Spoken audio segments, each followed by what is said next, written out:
அப்படியே மக்களை கூப்பிட்டு விடிஞ்சா பள்ளிக்கூடம் திறக்க போது புள்ளா கடலாம் ஐயோ லீவ் முடிதேன்னு கண்ணீர் கம்பளமா இருக்கு. பெற்றோர்களுக்கு பயங்கர குசியாக இருக்கா இல்லையா அப்படின்னு கேட்டோம். இடையில இந்த சமூக வலைத்தளம் அதாங்க முகநூலில் ஒரு 4-5 வீடியோ இருந்துச்சு.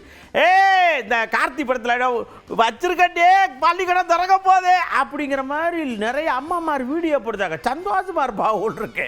சரி, இன்னும் நிறைய புள்ளக்காடுகளுக்கு வாங்கி பள்ளிக்கூடத்துக்கு அனுப்பணும்னு யோசிக்கீங்களா? இல்லை இது வரைக்கும் போதுங்கீழா சொல்லுங்கண்ணா.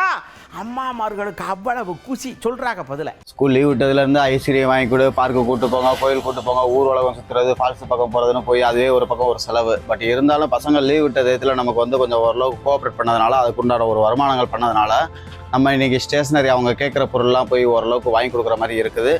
வீட்டில் இருக்கையில் சண்டை ஒன்று சண்டை ஓட்டு சண்டைக்காடாக இருந்துச்சு. இப்போ வீட்டில் ஸ்கூலுக்கு போகணுங்கையில் கஷ்டமாக தான் இருக்குது. இந்த டைம் எப்போவுமே என்ன கிடைக்காது. அடுத்த வருஷம் லீவில் தான் அந்த குழந்தைங்களுடைய உண்மையான பாசம் பெற்றோர்களுக்கு கிடைக்கும்.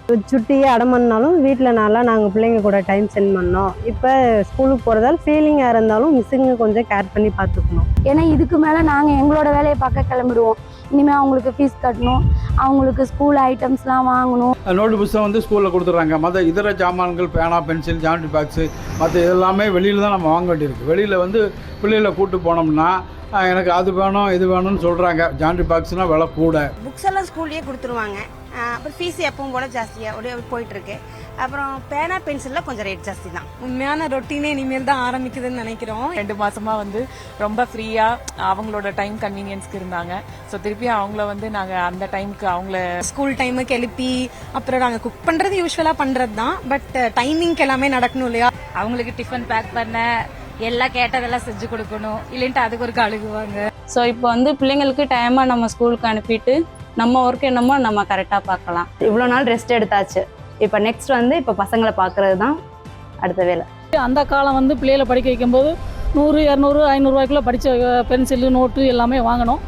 இப்போ வந்து 1000, 2000ன்னு விலைவாசிகள் எல்லாமே உயர்ந்து போயிடுச்சு. மொபைல்னு எல்லாருமே விளையாண்டுக்கிட்டு இருக்காங்க. அவங்க ஸ்கூலில் போய் எல்லாம் படிக்கணும், படித்தா தானே இது பண்ண முடியும். இதுக்குண்டான ஒரு செலவு வரும்னு சொல்லி முதவே நம்ம ப்ரிப்பேர் பண்ணிக்கிட்டதுனால நமக்கு அந்த மாதிரி ஒன்றும் தெரியலை.